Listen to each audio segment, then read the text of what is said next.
여러분은 혹시 WWJD라는 약어를 들어보셨을까요? WWJD. 많은 사람들이 들어본 겁니다. What would Jesus do? 예수님이라면 어떻게 하셨을까? 라는 이 말의 약어인데요. 오늘 본문은 예수님께서 우리에게 보여주셨던, 그리고 가르쳐 주셨던 모습은 어떤 모양인지를 상기시켜 주시는 말씀입니다. 다만 어떻게 하셨다, 이게 아니라 이렇게는 안 하셨다 라는 것의 그런 내용인 거죠.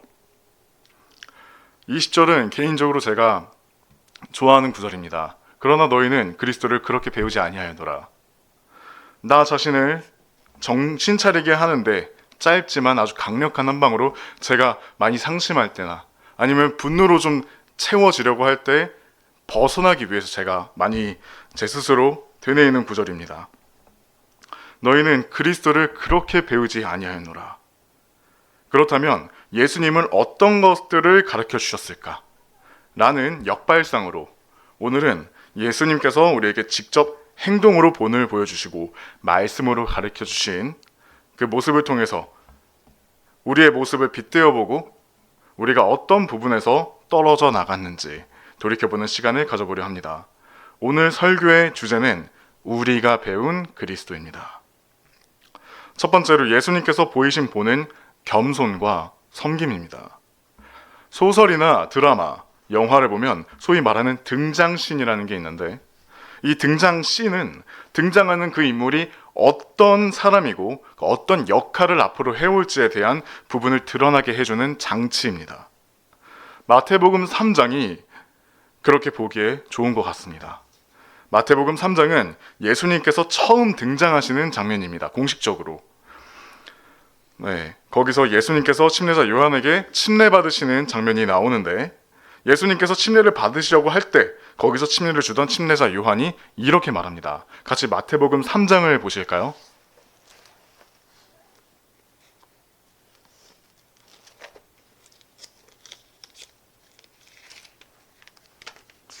마태복음 3장 14절에서부터 보겠습니다. 그러나 요한이 그분을 말리며 말씀드리기를 제가 당신께 침례를 받아야 될 터인데 당신께서 제게로 오시나이까 하였더라. 자, 요한은 이렇게 말을 하는 거죠. 아니, 위치상, 존재상 당신께서 제게 침례를 주셔야 되는 거 아닙니까? 라고 이렇게 침례자 요한이 예수님께 묻고 있는 거죠. 그러니까 예수님께서는 그 다음 절에서 이렇게 말씀하십니다. 그러자 예수님께서 그에게 대답하여 말씀하시기를 지금은 이렇게 되도록 이를 승낙하라.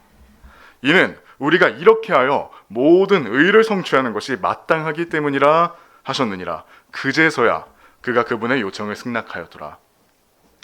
지금은 이렇게 되도록 이를 승낙하라 라고 말씀하십니다.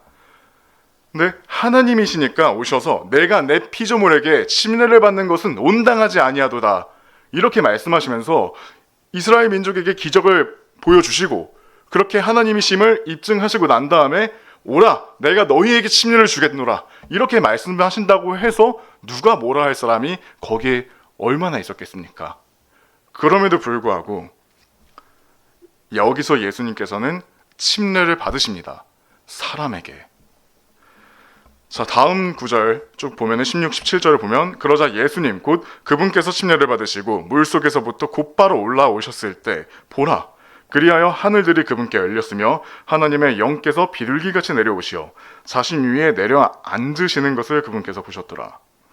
그러고 나서 보라 하늘로부터 온 한 음성이 말씀하시기를 이는 나의 사랑을 받는 아들이니 내가 그의 안에서 매우 기뻐하노라 하셨느니라.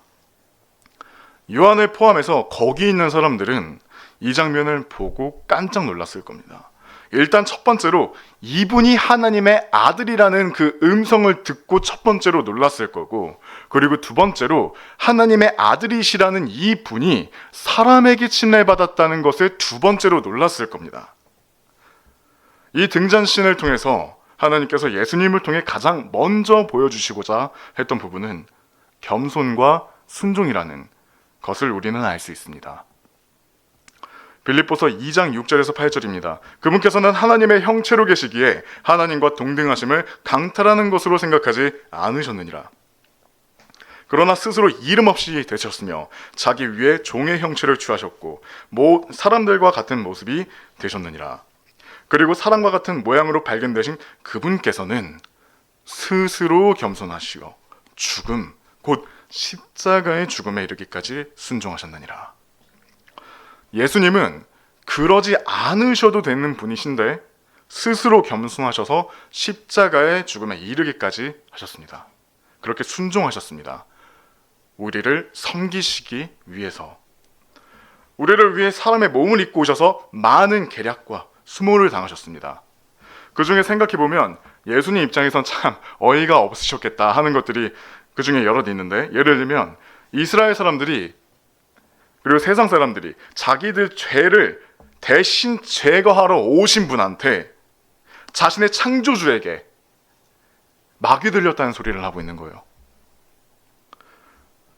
그래서 생각해보면 예수님께서 얼마나 어이가 없으셨을까, 이런 생각이 드는 거죠. 예수님 입장에서는 사탄이 하도 이렇게 얘네 죄 있다 고소를 하니까 그 사람들을 변호하시기 위해서 직접 사람의 몸을 입기까지 해가지고 이 땅에 왔는데, 정작 백성이라고 하는, 하나님의 백성이라고 하는 이 민족들이 진짜 적을 알아보지도 못하고 예수님 보고 막이 들렸다고 이야기를 하는 상황입니다. 얼마나 참담하셨을까? 얼마나 참담하셨을까 싶습니다. 세상 어느 누구도 자기 변호사한테 돌팔이라는 말은 하지 않잖아요. 예수님은 이런 류의 이야기들을 계속 들어오셨습니다. 공생에 사역하는 동안 내내. 그러지 않으셔도 되었는데요. 이게 과연 겸손 없이 가능한 일이었을까요? 여기서 우리가 얻어갈 교훈은 겸손이 있어야 바른 섬김이 나온다는 점인 것 같습니다. 여러분은 어떠신가요? 우리가 모두 살아가면서 참 이거 유지하기 힘들다, 이런 것 중에 하나가 겸손이잖아요. 사람은 기본적으로 무언가를 자랑하고 싶어 하죠. 어떤 사람들은 자존심과 자존감으로 똘똘 뭉쳐가지고 어깨가 이렇게 들려 올라가는 사람도 있습니다. 그 자존감이 어디에서 오나, 이 사람이 왜 그렇게 자신감이 있나라고 하면 결국에는 내 자랑이에요. 내가 이렇게 오랫동안 열심히 섬기고 있다 라든가, 내가 교회에서 이렇게 오랫동안 섬긴 권사다, 장로다, 내가 이렇게 말씀을 많이 외우고 있다 하면서 계속 말씀이 계속 나와요. 입에서는 말씀이 계속 나옵니다. 그렇게 나의 자랑거리를 삼는다든가, 내 능력이 이렇게 뛰어나다, 내가 왕년에는 어마어마했다, 내 남편이 이렇게 부자다, 내가 어느 모임에서 높은 자리에 있다, 심지어는 내가 우리 엄마 아들이다, 우리 아빠 딸이다, 이렇게까지도 갑니다. 여기서 공통점을 꼽자면, 조금만 툭 건들면 그 자리에서 불같이 화낸다는 점이에요. 내가 이렇게 높은 위치에 있는데 근데 거기에 너가 토를 달아? 이렇게 되는 거죠. 그래서 그런 것들을 반대하기 위해서, 아니야 나 높은 사람이야, 나 이렇게 잘난 사람이야, 이런 것들을 위해서 수단과 방법을 가리지 않고 그것을 증명하기 위해서 온 신경을 씁니다. 대표적인 게 날 건드린 그 사람을 낮춰버리는 거예요. 그러고는 봤지? 나 이런 사람이야, 나 이렇게 높은 사람인데 날 건드린 대가가 어때? 하면서 역으로 깔보려 하는 거죠. 내가 깔보아졌다고 그렇게 느끼니까 오히려 역으로 복수하려는 그런 심리를 가진 사람들도 많습니다. 또 그럴 때는 말씀은 또 기가 막히게 찾아가지고 그런 걸 기억하고 있어가지고, 눈에는 눈, 이에는 이로 갚으라고 하셨다, 예수님께서 그렇게 말씀하셨다, 이런 식으로 이용을 하는 거죠. 그렇게 자신의 악한 행동을 정당화까지 합니다. 다른 예도 있습니다. 어떤 사람은 겉으로 볼 땐 참 점잖고 신사답고, 어떨 때는 남자답고 남성미 있고 이러신 분인데, 자기한테 작은 상처 한번 줬다고 바로 돌변해가지고 자기 신이 가진 걸 모든 걸 동원을 해가지고, 심지어 그게 말도 안 되는 거짓말이라도 다른 사람이 봤을 때, 와 저게 말이 돼? 저렇게까지 하고 싶나?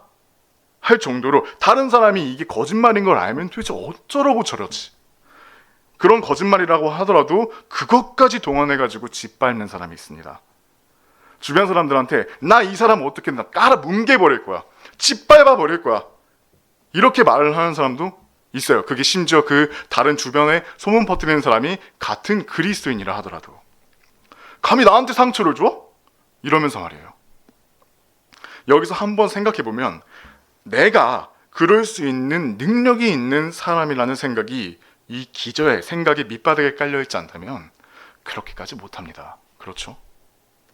우리도 이 사람과 사실은 다를 게 별로 없습니다. 우리도 얼마든지 이렇게 될 수 있죠.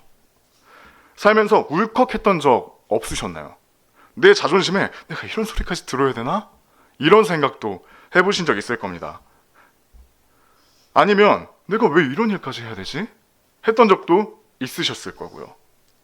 이런 것들이 시작입니다. 그리고 안타깝게도 여기에 겸손이 있다고 보기는 어렵습니다. 여태까지 나온 것은 이방인들처럼 그리고 세상 사람들처럼 생각의 허망한 가운데 살아가는 것이며 우리는 그리스도를 그렇게 배우지 않았습니다. 정말로 우리가 겸손했다면 우리는 우리 스스로를 낮추어서 누군가가 우리를 욕한다면 다른 사람을 나보다 좋게, 나보다 낫게 여기고 겸허히 받아들여 나를 돌아보는 계기로 삼았을 겁니다. 내가 해야 할 일이 아니라고 느껴짐에도 스스로를 낮추어서 내가 섬기는 사람이라고 이것까지도 해야 된다면서 본을 보였을 겁니다. 현대인들은 참 쓸데없을 정도로 자존심, 자존감 이런 게 높습니다. 그래서 다른 사람의 장점을 보는데 약한 모습을 보여요. 예를 들어서 서로 간의 장점 한 5가지씩 말해보세요 라고 하면은 모두가 벙찝니다. 그런 건 생각해 본 적이 없는데 이런 거죠. 그래서 우리가 다른 사람을 나보다 얼마나 높여왔는지, 다른 사람의 장점을 파악해 본 적이 있는지를 돌아보는 시간을 가지셨으면 좋겠습니다. 그런 겸손에서 진짜 섬김이 나올 수 있는 것 같습니다. 두 번째로 예수님께서 보이신 본은 예수님께서는 걱정하지 않으셨다는 겁니다. 여러분 성경을 읽으시면서 예수님께서 걱정하는 모습 보신 적 있으세요? 예수님께서 직업이 목수셨는데 이번 달에는 벌이가 시원찮아서 걱정이다 이렇게 말씀하시는 거 한 번도 보신 적 없으시죠? 오히려 우리에게 걱정하지 말라는 말씀을 하셨습니다. 마태복음 6장을 같이 읽어볼까 합니다. 마태복음 6장 30에서 31절입니다.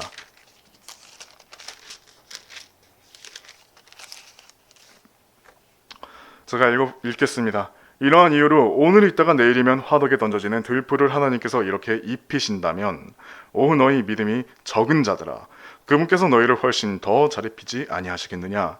그러므로 말하기를 우리가 무엇을 먹을까 또는 우리가 무엇을 마실까 또는 우리가 무엇으로 입혀질까 하면서 걱정하지 말라. 네, 이렇게 기록되어 있는데 이 30절을 이해하기 위해서 알아야 할 것은 여기서 나오는 들풀은 악인을, 죄 지은 죄인들을 의미합니다. 악인들은 불에 타니까요. 오늘 이 세상에 있으나 내일이면 지옥에 던져지는 악인들을 하나님께서 이렇게 먹이고 입히시고 재우신다면 우리들은 얼마나 더 그럴까요? 믿지 않는 사람들이 뭔가 경제적인 그런 활동에 대해서 자유롭게 그렇게 보인다면 그럼 우리는 얼마나 더 잘 대해 주실까요? 그럼에도 많은 사람들이 잘 사는 그런 악인들, 죄인들하고 자신의 처지를 비교합니다. 아니 저 사람은 구원받지 않은 사람인데 왜 저렇게 잘 살지? 나는 구원받은 사람인데 나는 왜 이렇게 못 사는 거야? 하면서 하나님께 원망을 하는 거예요. 그런데 그것이 하나님께서 여러분을 가르치시는 방법입니다. 우리가 약할 때 하나님께서 강해지시는 법이니까요. 제 이야기로 좀 이해를 돕자면 저는 20대 초반에 사회에 첫 발을 내딛었습니다. 20대 초반이었던 저는 빨리 목돈을 만들어서 부모님과 동생이 좀 편안한 삶을 살 수 있도록 그렇게 되기를 바랬어요. 그래서 이러저러한 일을 많이 했는데 근데 여러분이 겪으셨던 바와 같이 세상사가 그렇게 쉽게 흘러가는 법이 없죠. 저는 제가 괜찮은 사람인 줄 알았는데 제가 괜찮은 사람이라는 걸 입증할 수 있을 줄 알았는데 그게 실패를 거듭하고 그때마다 보이는 제 모습에 그게 아니라는 걸 인정하지 않을 수가 없더라고요. 그 인정이 있고 나서야 내가 정말로 죄인이구나, 내가 괜찮은 사람이라고 인정받게끔, 그렇게 내가 아무리 후련한 노력을 한다 하더라도 내가 할 수 있는 게 없구나 라는 거를 깨닫고, 그렇게 저는 구원받았습니다. 그 뒤에도 저는 근데 욕심이 많고 어리석은 사람이다 보니 똑같은 과정을 몇 번 더 겪고 나서야 눈에 보이게 된 게, 이런 거였구나. 그리스도인으로서의 삶은 내가 입으려고 하는 게 아니라 하나님께서 입혀주시는 거구나. 그리고 내가 잘 차려서 입어봤자, 내가 아무리 잘 차려서 입어봤자 하나님께서 주시는 것만큼은 그거는 어떻게 비벼 볼 수도 없는 거구나 하는 거를 알게 됐습니다. 그걸 인정하지 않는다면 하나님은 여러분을 입혀주시지 않으실 거예요. 30절을 다시 보시면 하나님께서 입혀주시는 겁니다. 이러한 이유로 오늘 있다가 내일이면 화덕에 던져지는 대포를 하나님께서 이렇게 입히신다면 이라고 되어 있죠. 하나님께서는 입혀주시는 겁니다. 그렇게 하나님께서 입혀주시는 걸 거절하고 그러다 보면 스스로 필요 없다고 밀어내고 있는데 하나님께서 주실 리가 없죠. 그 원인은 사실 다음 절에 있습니다. 31절에 우리가 무엇을 먹을까? 무엇을 마실까? 무엇으로 입혀질까? 여기서 말하는 건 사실 다 세상적인 것들입니다. 우리가 이 땅에서 무엇을 먹을까? 이 땅에서 무엇을 입을까? 무엇을 마실까? 다 이 땅의 것들이잖아요. 우리가 지금 이 세상에 살아가다 보니 자주 유혹이 오는 거는 막을 수가 없지만, 근데 우리가 너무나 쉽게 유혹에 빠져버립니다. 특히나 이런 류들의 유혹에 빠져버리죠. 훅 빠져버립니다. 나이와 관련된 것들, 성공과 관련된 것들, 돈과 관련된 것들, 이런 것들이 너무 쉽게 빠지는데, 제가 지금 말씀드리는 것들을 모두가 여러분 한번 들어보셨을 거고 여러 번 느끼셨을 겁니다. 그리고 한편으로는 목표로 삼으신 적도 있으실 거고요. 자, 이제 우리나라 사회에서 연령대별로 성공에 대한 인식이 어떠한지를 제가 나이대별로 조사해봤습니다. 10대에는 부모님의 성공이나 경제적인 안정이 자신의 성공으로 여깁니다. 부탁해주면 해주겠지. 우리 엄마 아빠한테 부탁해주면 이거 해주겠지. 그러려면 돈이 많아야 되잖아요. 이렇게 해주니까 지금은 됐어, 이렇게 안주를 하죠. 20대에는 좋은 대학, 사람들이 알아봐주는 그런 대학, 이런 데에 들어가는 게 성공이라고 생각을 합니다.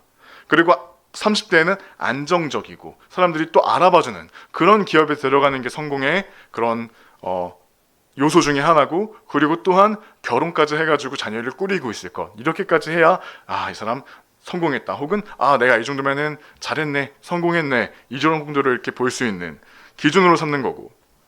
그리고 40대에는 우스갯소리로 이야기를 하자면 회식 자리에서 2차를 쏘면 성공하는 사람이라고 생각을 많이들 한다고 합니다. 50대에는 자녀가 학업에서 우수한 성과를 내면 내가 자식 논산 잘했네 하는 생각들을 하신다고 합니다. 60대에는 은퇴 없이 계속 경제생활을 하는 걸 성공의 척도로 본다고 하고요. 어떤가요? 공감이 좀 되실까요? 많은 사람들이 이런 전반적인 걱정, 인식을 갖고 있어요. 다 세상적인 것들이죠. 이런 것들에 속지 않으셨으면 합니다. 이런 류의 세뇌는 사실 예적부터 존재해 왔어요. 사람이 올바른 것에 시선을 두지 못하게끔 자꾸 그 앞에서 시선을 가로막는 거예요. 세상적인 걱정, 세상적인 인식, 그런 것들에 계속 눈을 가려버리는 거죠. 그런 다양한 방법들을 써도 사실 이러한 방법들은 옛적에도 사실 다 존재해왔던 것들입니다. 우리는 옛날 사람들이 속았던 방식 그대로 들어오고 있는 거예요. 다시. 옛날에는 나이별로 부르는 말들이 따로 있었습니다. 한 번씩 들어보셨을 건데, 공자의 논어를 보면 나이를 이렇게 말해봅니다. 15살은 지학이라고 부릅니다. 학문의 뜻을 두는 나이라고 합니다. 20살이 된 남자는 약권의 나이가 되었다고 합니다. 갓을 쓰는 나이라고 칭을 하고요. 30살에는 이립, 마음이 확고하게 도덕 위에 서서 움직이지 않는 나이라는 뜻을 가졌고요. 40살엔 불혹, 세상 일에 정신을 빼앗겨서 판단이 흔들리지 없는 그런 일이 없는 나이라고 이야기를 한다고 합니다. 50살은 쉬는 지천명, 무려 지천명입니다. 하늘의 뜻을 깨닫는 나이라고 합니다. 예수는 이순, 귀가 순해져서 모든 말을 객관적으로 듣고 이해할 수 있는 나이라고 이야기를 합니다. 근데 여러분 듣다 보면은 그 나이대에 해당하시는 그런 것들을 생각해 보면 그게 말이 안 된다는 걸 여러분 아시잖아요. 20살까지는 그렇다 하더라도 30살부터가 너무 허들이 높습니다. 갑자기 마음이 도덕 위에 서가지고 움직이지 않는 나이라고 하는 게 이게 과연 가능한 일인가, 이런 생각이 들죠. 40살에는 세상 일에 정신을 빼앗기지 말아야 된다고 합니다. 쉰에는 더 하죠. 무려 하늘의 뜻을 깨달아야 된다고 하죠. 예순에는 모든 말을 객관적으로 듣고 이해할 수 있는 나이라고 하는데 어느 누가 100% 객관적일 수 있을까요? 하지만 공자왈, 맹자왈 하던 그런 시대를 생각해 본다면 사람들이 그렇지 않다 하더라도 이 나이가 되면 이런 척이라도 했었을 겁니다. 그게 덕을 지닌 사람들의 본이라고 생각했었을 테니까요. 이렇듯 계속해서 비슷한 속임수로 우리는 속아왔습니다. 그런데 또 속으실 건가요? 이런 거에 사실 충격을 받아야 됩니다. 우리 스스로가. 같은 속임수가 계속 내게 온다는 건 그 정도로 내가 어리석고 상대방이 봤을 때, 그 대적이 봤을 때 멍청해 보이고 바보와도 같다라고 그렇게 여겨지기 때문에 같은 수를 또 쓰는 거예요.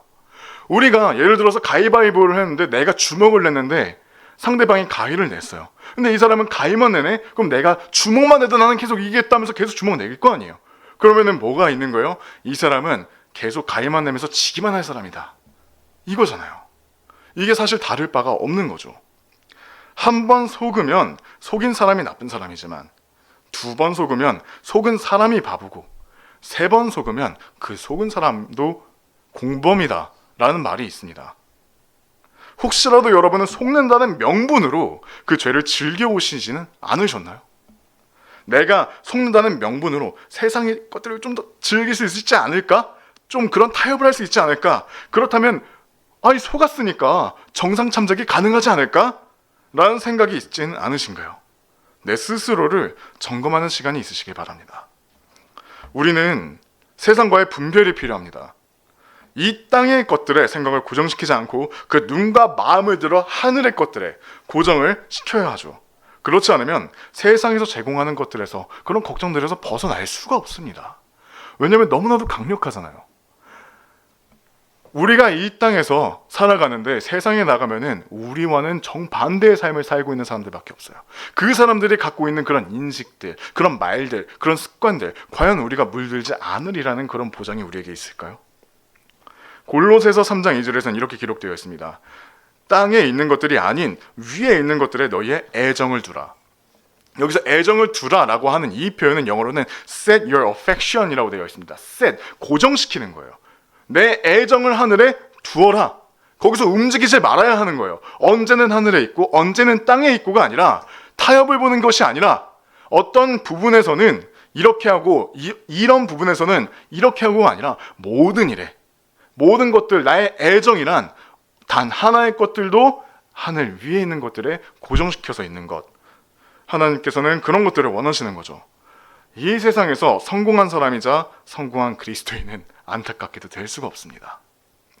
이렇게 생각하실 수도 있습니다. 내가 그렇게까지는 욕심내지 않았다고. 하지만 그건 내 기준이지 하나님 기준에서 본다면 아닙니다. 이런 것들 또한 이방인들의 허망한 가운데 살아가는 것이죠. 어차피 다 사라질 것들이잖아요. 우리가 아무리 이 땅에서 무언가를 쌓아봐야 다 허물어지고 썩어 문드러질 것들입니다. 차라리 걱정을 하더라도 하늘에 있는 것들을 걱정하는 게 우리에게 유익합니다. 내가 하나님께 죄를 지었네, 어떡하지? 하는 걱정이 앞서면 회개가 나올 것이고, 다른 사람이 하나님께 죄를 지어 저 사람이 걱정되면 중보기도가 나오겠죠. 세상에서의 걱정은 여러분들께 아무것도 도움이 될 수가 없습니다. 그리스도께서는 세상의 걱정에 대한 본을 보이신 적이 없어요. 하나님께서는 주시는 것이 하나님께서 주시는 것이 세상에서 주는 그 어떤 것보다 값지다는 것을 꼭 놓지 않으시길 바랍니다. 세 번째로 예수님께서 보이신 본은 예수님께서 연민을 지니셨다는 것입니다. 연민이라고 한다면 2종류의 연민이 있습니다. 먼저 믿지 않는 사람들을 향한 연민이 있습니다. 마태복음 8장을 보시면 마태복음 8장 2절에서 3절입니다. 그런데 보라, 한 나병 환자가 와서 그분께 경배하며 말씀드리기를, 주여, 당신께서 원하시면 당신께서는 저를 정결하게 하실 수 있나이다 하였더라. 그러자 예수님께서 그분의 손을 내밀어 그를 만지시며 말씀하시기를, 내가 원하노니 너는 정결해지라 하셨느니라. 그러자 즉시 그의 나병이 정결하여졌더라 라고 기록되어 있습니다. 성경에서 나병은 죄를 상징합니다. 죄의 상징을 가진 사람이 와서 예수님께 이렇게 말씀드리는 거죠. 만일 당신께서 원하시면 친히 저를 정결하게 해주실 수 있습니다. 하니 예수님께서는 그 사람에 대한 연민이 있으셔서, 불쌍히 여기셔서, 가엾게 여기셔서 정결하게 해주시죠. 그 사람을 씻어내 주십니다. 그럼 여기서 제가 여쭤보고 싶은 게 있습니다. 여러분은 세상 사람들을 향한 연민이 있으십니까? 여러분은 아십니다. 모든 사람이 죄인이라는 것을. 죄인이기 때문에 마땅한 형벌을 받게 될 것은 여러분이 아십니다. 그리고 그 형벌이 무엇인지도 여러분이 아십니다. 여러분이 그 죄인이었으니까요. 이제는 여러분은 감사하게도 그 형벌로부터 자유로워졌습니다. 다시 여쭤보려고 합니다. 여러분에게 믿지 않는 사람을 향한 연민이 있나요? 사람이 참 간사한 게, 내가 죄를 용서받을 필요를 느낄 때에는, 혹은 그로부터 벗어날, 어떤 큰 일로부터 벗어날 필요가 있을 때에는 하나님께 부르짖습니다. 주여, 제발 저를 불쌍히 여겨주셔서 이런 일로부터 저를 지켜주시길 바랍니다. 제가 구원을 받을 때에도, 우리 구원을 받을 때에도 제가 이토록 심한 죄인입니다. 저를 부디 용서해 주시길 원합니다 하면서 부르짖다가도 다른 사람들을 봤을 때는 그런 이미지가 훅 없어져 버려요. 다른 사람들을 바라볼 땐 그 잣대가 갑자기 변해버려요. 나의 일은 이렇게 바라보면서 다른 사람들의 그런 눈높이는 갑자기 훅 올라가 버리는 거예요. 그래 놓고서 이야기를 하는 게, 저 사람이 저렇게 죄인인데 저 사람 심판받아야 되지 않겠습니까? 그렇게 이야기를 해요. 내가 악했던 건 생각을 못하고 용서받았으니 이제 자신이 내가 정의의 편에 선 것 마냥 다른 사람이 저렇게 악하기 때문에 심판받는 게 합당하지 않느냐고 그렇게 말을 하기도 합니다. 아니요, 저는 그렇게까지 악하지 않았는데요? 라고 말씀하실 수 있지만 어차피 50부 100보이고 내가 구원을 받지 않았다면 나도 똑같이 지옥에 갈 사람이었잖아요. 그렇죠? 혹시 이런 생각을 해보신 적 없으실까요? 너무나도 악하게 행동하는, 믿지 않는 사람이 있습니다. 예를 들어서 이 사람이 구원을 받는다면 얼마나 더 하나님을 찬양하고 얼마나 더 섬길지, 그런 걸 생각해 보신 적 있을까요? 그 사람을 봤을 때 내가 그랬듯이 어쩌면 나보다 더 하나님을 잘 섬길 수 있지 않을까? 얼마나 감사할까요? 그러면 나보다 더 잘 섬기는 그 사람을 보면서도 나도 자극을 받겠죠. 그런 걸 생각한다면 저 사람이 구원을 받으면 얼마나 좋을까 하면서 안타깝기도 합니다. 불쌍하게 여길 이유가 얼마나 있겠느냐고 생각하실 수 있는데 많은 부분이 있습니다. 그 중에 두 가지를 꼽자면, 늦으면 늦을수록 더 많은 후회 속에서 구원을 받습니다. 여러분이 구원을 받으셨을 때를 생각한다면 눈물이 날 때가 많지 않으신가요? 저는 정말 많이 울면서 회개했습니다. 알고 있었음에도 인정하지 않았던 죄송스러움. 어쩌면 내가 무언가를 해볼 수 있지 않았을까라는 그런 어리석음. 이런 나임에도 불쌍히 여겨주시고 그 죄를 씻어내주신 감사함에 많이 울었습니다. 제가 더 늦게 구원받았다면 얼마나 더 큰 후회 속에서 구원을 받았을지 저는 상상도 할 수 없어요. 여담인데 정말이지 하나님께서는 내가 한 대로 돌려주시는 것 같습니다. 저는 제 성격상 제가 택한 길을 후회하지 않는다는 마인드였습니다. 굉장히 어리석었는데, 그런데 이제 와서는 그 모든 게 후회더라고요. 내가 구원받기 전에 했던 선택도, 내가 구원받고 난 다음에 그 선택도, 내가 했던 그 선택들은 모조리 다 후회가 되는 거더라고요. 여러분의 주변 사람들이 더 많은 후회 속에서 괴로워하지 않게 그렇게 하기 위해서라면 지금 복음을 전하시길 바랍니다. 그리고 불쌍히 여겨야 하는 두 번째 이유는 여러분이 아시다시피 구원받지 않은 사람은 모두가 지옥에 가기 때문입니다. 이 사람들도 후회하겠지만 그 정도는 다르겠죠.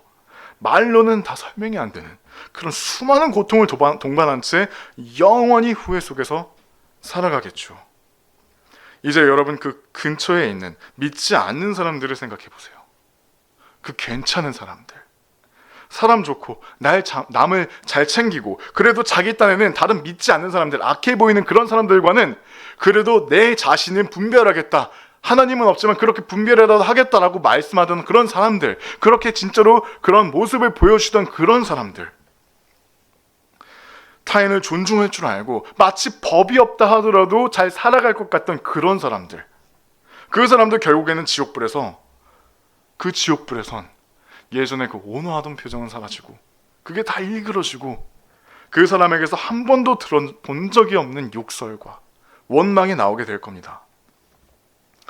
강남이나 명동이나 광화문 같이 사람들이 많은 곳에 가보셔서 가만히 사람들을 보시면 많은 사람들이 떠들고 웃는 게 보이실 거예요. 너무나도 안타깝고 불쌍하게도 그 사람들 중에 아주 많은 그 대다수가 지옥에 갑니다. 내가 왜 사람들에게 미움을 받아서 그렇게까지 전해야 하느냐고 그렇게 하지 마세요. 불쌍히 여기시길 바랍니다. 그렇다면 여러분은 다른 생각 이전에 다른 사람들에게 먼저 복음을 전하고 있으실 겁니다. 불쌍하게 여기는 것, 그것이 예수님께서 우리에게 가지신 마음입니다. 이제 연민 중에 형제 자매를 향한 연민이 있습니다. 마태복음 18장 33절입니다. 내가 너에게 동정심을 가졌던 바로 그와 같이 너 역시 너의 동료 종에게 연민을 가졌어야 하지 않겠느냐라고 기록되어 있습니다. 여기서 나오는 종을 교훈적으로 우리로 바라보고서 말씀드리려 합니다. 예수님께서 우리가 서로를 연민을 갖고 대해야 함을 가르쳐 주십니다. 우리는 그리스도의 몸에 속한 사람들로서 서로를 향한 연민을 갖고 있어야 합니다. 교회에서는 종종 서로 간에 분쟁이 있는 경우가 많죠. 분쟁의 이유는 많고요. 오해로 비롯되는 경우도 있고 실제로 실수를 해가지고 아니면 잠깐 그런 눈이 어두워져서 화를 낸다든가 그런 일들도 서로 간에 분쟁이 있을 수 있습니다. 여러분이라고 해서 그런 분쟁에 휘말리지 않으리라는 보장은 없어요. 억울한 일에도 많이 당해보실 수도 있고 아니면 다른 사람을 억울하게도 내가 만들어 볼 수도 있습니다.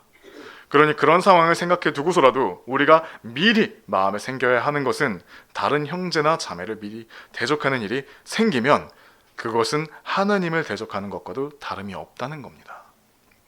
우리가 다른 지체를 대적한다면 하나님께서는 비통해 하십니다. 에베소서 4장 30절을 보면 우리가 익히 알고 있는 구원의 영원한 보장에 대한 내용이 나옵니다. 읽어보자면 그리고 하나님의 거룩한 영을 비통하게 하지 말라. 그분으로 말미암아 너희가 구속의 날까지 인정을 받았느니라. 그런데 여러분, 이 구절이 어떤 문맥에서 나왔는지 아시나요? 서로 용서하라는 문맥에서 나왔습니다. 31절하고 32절을 이어서 읽어보면 모든 신랄함과 경노와 분쟁과 고성과 악한 언사를 모든 악의와 함께 너희로부터 치워버리라. 그리하여 너희는 서로에게 친절하고 상냥한 마음이 되어 하나님께서 그리스도를 위하여 너희를 용서하셨듯이 바로 그처럼 서로 용서하라. 우리는 서로 간에 화가 나면 다른 모든 것들을 다 치워버리고 내가 화났던 그 하나, 내가 화냈던 거, 이거 하나에만 집중을 합니다. 하나님께서 그 상황에서 무엇을 바라는지 전혀 중요하지 않아요. 그 순간에 사람이 그렇게 어리석습니다. 그렇게 잘잘못만을 따져서 누가 옳고 누가 그른지 어디 한번 재보자면서 도토리 키재기를 하고 있어요. 하나님께서는 용서하시길 바랍니다. 보통 분쟁이 있는 경우에는 서로 간에 잘못이 같이 있는 경우가 많습니다. 그렇기에 여기서 서로 용서를 하기 위해서라면 서로를 향한 연민이 필요합니다. 왜냐하면 그 모든 것들에는 결국에는 주 앞에서 그대로 고백해야 되기 때문에 그렇습니다. 지금 이 땅에서 회개를 통해 자백하든지 아니면 올라가서 모든 사람 앞에서 주 앞에서 내가 잘못했던 사람들 그 앞에서까지 모든 사람 앞에서 공개적으로 내가 털어놔야 되는 거죠. 결국에는 해야 합니다. 내가 죽게만 잘못한 것, 그것만 심판받는 거 아니냐, 이렇게 생각하실 수 있는데 지체들끼리 다툰 게 죽게도 잘못한 겁니다. 이로 인해서 성령님께서는 비통해 하시니까요. 다투면 나도 꾸중을 듣겠지만 상대방도 많은 책망을 듣습니다. 내가 그리스도로 인해 너희를 용서했는데 너희는 서로 용서할 마음은 한 번도 가져본 적 없느냐? 라고 만약에 하나님께서 우리 면전 앞에서 그렇게 말씀하신다면 그럼 우리가 어떻게 그걸 버틸까요? 우리가 그걸 견딜 수 있을까요? 하나님께 직접 책망을 받는 건 저는 이렇게 표현하고 싶습니다. 고린도후서 5장 11절입니다. 그러므로 주의 공포스러우심을 알기에 우리는 사람들을 설득하노라. 하나님께 책망받는 건 정말이지 무서운 거예요. 공포스럽다 라고 말하기에 걸맞습니다. 그렇기 때문에 상대를 위해서라도 용서해 주는 게 맞아요. 이 사람이 이렇게 잘못하고 있는데 나중에 하나님께 어떤 꾸중을 들을지를 미리 안다면 그러면은 용서하는 마음도 나올 겁니다. 얼마나 무서울까요? 하나님 앞에서 제가 방금 말씀드렸다시피 상황에 마치 재현하다시피 이야기했던 것처럼 왜 그렇게 안 했느냐 라고 꾸중을 듣는다면은 우리는 어떠한 변명도 할 수가 없고 그 두려움, 공포스러움을 우리가 그냥 마치 알몸인 상태로 다 그냥 홀딱 벗은 상태로 직면한 것 마냥 그렇게 맞닥뜨려야 돼요. 여러분이 지금 어떤 지체와 분쟁이 있다면 연민을 갖고서 용서하시길 바라고, 지금 그런 일이 없다면 이 마음, 이 생각을 지니시다 필요한 순간에 꺼내시길 바랍니다. 자, 이제 이번 시간에 마지막에 가까운 것 같습니다. 만약 우리가 구원을 받는다고 끝이라면 우리가 더 이상 이 세상에 남아있어야 할 이유가 무엇이 있을까요? 다른 사람들을 주께로 인도하기 위함 말고는 없을 겁니다. 예수님께서는 이 땅에 오셔서 먼저 본을 보이셨어요. 예수님께서 이 땅에 오셔서 먼저 본을 보이셨는데, 그리고 그리스도인이라는 말의 뜻은 그리스도를 따르는 자들입니다. 여러분은 그리스도인이십니까? 아멘이시죠? 그렇다면 우리 또한 본을 보여야 합니다. 요한복음 13장 15절에선 이렇게 쓰여 있습니다. 이는 내가 너희에게 한 예시를 남겨주었기 때문이니 내가 너희에게 행한 것처럼 너희도 행하게 하려 함이라. 예수님께서는 우리에게 겸손과 섬김의 본을 보이셨고요, 세상으로부터 자신을 분리시켜 세상의 함정에 빠지지 않으셨고 모두에게 연민을 가지셨습니다. 여러분은 어떤 것을 배웠고 어떻게 보여주셨습니까? 겸손과 섬김의 본을 보이셨습니까? 나의 시선을 하늘에 고정시켜서 세상에서의 속임수에 빠지지 않고 나 자신을 지키셨습니까? 모두에게 연민을 가지셨나요? 여태까지의 교훈들을 몰랐다 하더라도 사실은 우리는 전혀 변명할 수 없는 하나의 가르침을 모두가 받았습니다. 바로 인내와 희생. 그리스도께서는 전혀 자신과는 상관이 없었던 우리를 위해서 십자가에 못 박히셨습니다. 우리가 우리 스스로 당신과는 상관하지 않겠다 그렇게 말했음에도 어떤 경우에는 그 죽음을 신화라고 모욕하면서도 그분의 존재 자체를 인정하지 않았던 그런 우리를 위해서 십자가에 못 박히셨습니다. 분명 그것으로 그리스도로부터 가르침을 받은 무언가가 여러분에게 반드시 있을 거라고 생각합니다. 자, 이제 본론의 마지막을 읽고 마무리하겠습니다. 에베소서 4장 21절에서 23절입니다. 만일 진리가 예수님 안에 있으므로 너희가 그분의 말씀을 들었고 또 그분으로부터 가르침을 받았다면 너희는 이전 생활 방식에 관하여 옛사람을 벗어버리라. 그 옛사람은 속임수로 가득한 정욕들에 따라 부패한 것이라. 그런즉 너희의 생각의 영 안에서 새롭게 되라. 오늘 이 설교 시간을 통해서 그리스도의 가르침을 알게 되었고 우리가 되새기게 되었다면 여러분은 속았던지 내 욕심이던지 이제 내 옛 생활 방식을 벗어버리고 그리스도 안에서 나를 새롭게 하시길 바랍니다.